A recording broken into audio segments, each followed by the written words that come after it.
There are many types of elasticity. In particular, I'll focus on the price elasticity of demand.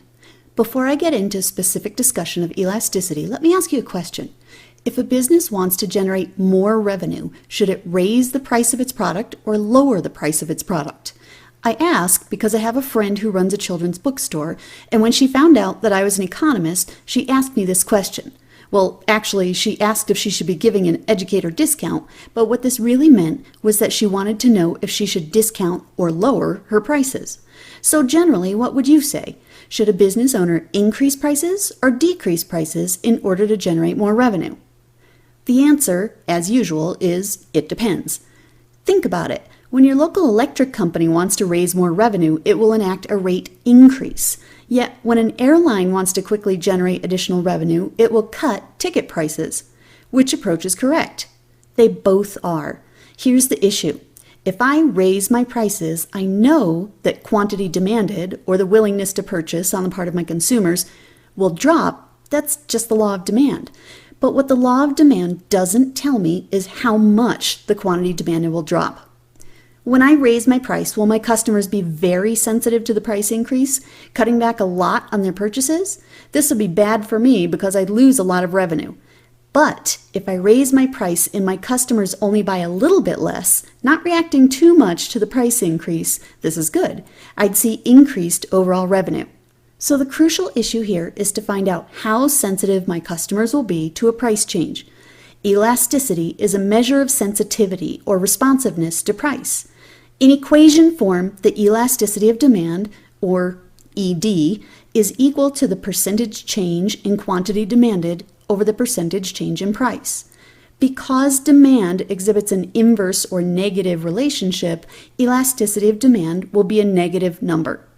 I use percentage change to measure elasticity rather than absolute change. Let me illustrate why.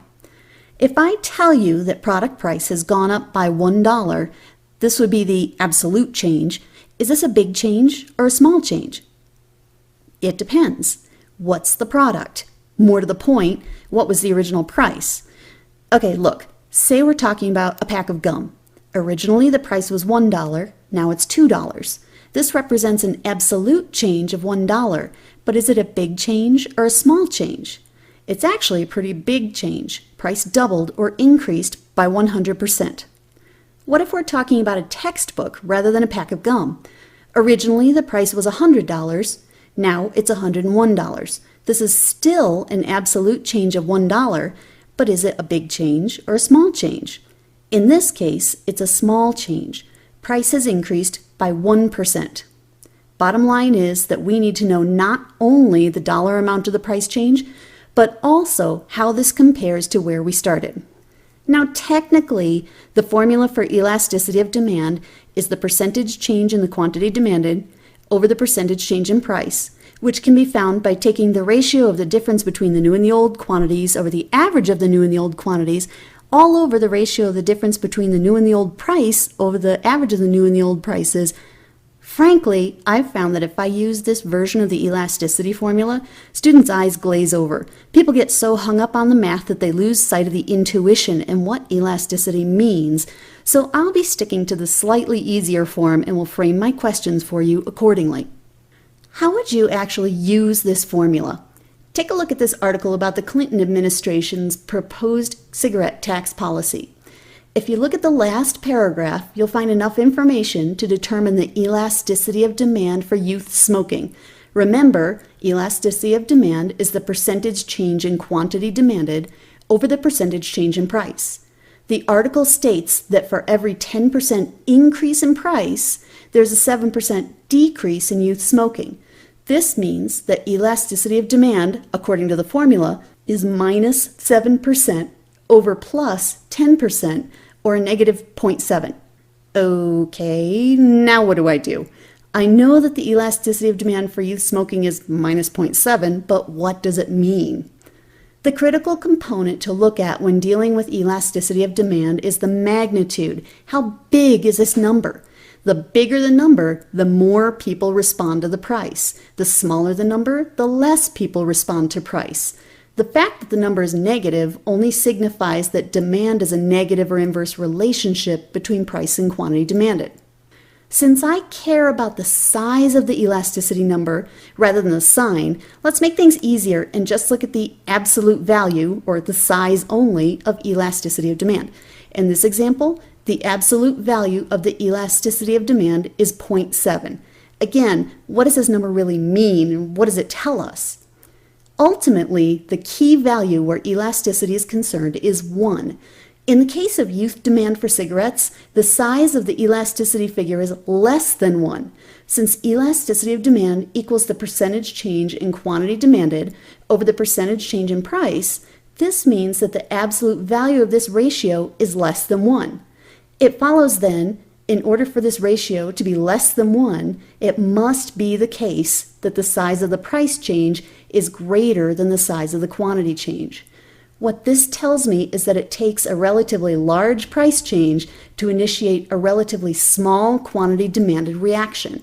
In other words, if the elasticity of demand is less than 1, people don't react much to price changes. They're insensitive to price changes, or their demand is inelastic. Question: does this make sense that where cigarettes are concerned, people don't react much to price changes? Note that the article specifies data for youth smoking. Do you think that youth sensitivity to cigarette prices is any different from adult sensitivity? Which group would respond more to a price change, youth smokers or adult smokers? If you thought that youth smokers would respond more to a price change than adult smokers, you're right. Adults tend to have more disposable income, so a price increase affects them less. In addition, the nicotine addiction is likely to be stronger for someone who's been smoking longer.